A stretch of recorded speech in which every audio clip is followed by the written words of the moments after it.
الحمد للہ رب العالمین، الصلاۃ والسلام علی خاتم النبیین وعلی آلہ وصحبہ اجمعین، اما بعد فاعوذ باللہ من الشیطان الرجیم، بسم اللہ الرحمن الرحیم۔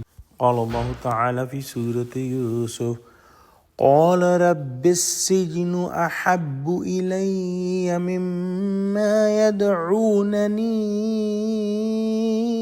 الیہ وَإِلَّا تَصْرِفْ عَنِّي كَيْدَهُنَّ أَصْبُ إِلَيْهِنَّ وَأَكُن مِّنَ الْجَاهِلِينَ۔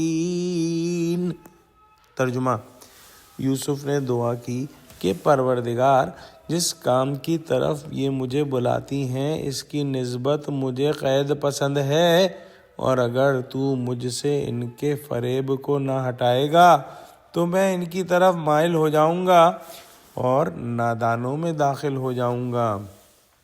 معلوم ہوتا ہے کہ زلیخا کا مایوسانہ غصہ اور مظلومانہ انداز بیان اس کی ہم جنسوں پر اثر کر گیا، یا پہلے ہی سے کچھ ملی بھگت ہوگی۔ بہرحال لکھا ہے کہ اب عورتوں نے یوسف کو سمجھانا شروع کیا کہ تم کو اپنی محسنہ اور سیدہ کا کہنا ماننا چاہیے، آخر اس غریب پر اتنا ظلم کیوں کرتے ہو؟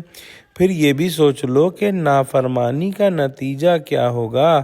خواہ مخواہ مصیبت سر پر لینے سے کیا فائدہ؟ کہتے ہیں کہ بظاہر زبان سے وہ زلیخا کی سفارش کر رہی تھیں، مگر دل ہر ایک کا یوسف کو اپنی طرف کھینچنا چاہتا تھا۔ یوسف نے جب دیکھا کہ یہ عورت بری طرح پیچھے پڑی ہے اور شیطان ہر طرف سے اپنا جال بچھانے لگا ہے، تو نہایت عزم اور استقلال اور پیغمبرانہ استقامت سے بارگاہ احدیت میں درخواست کی کہ مجھے ان کے مکر و فریب سے بچائیے اللہ۔ اگر اس سلسلے میں قید ہونا پڑے تو میں قید کو ارتکاب معصیت پر ترجیح دیتا ہوں۔ اگر اے اللہ آپ میری دستگیری نہ فرمائیں گے تو ڈر ہے کہ بے عقل ہو کر ان کی آبلہ فریبیوں کی طرف نہ جھک پڑوں۔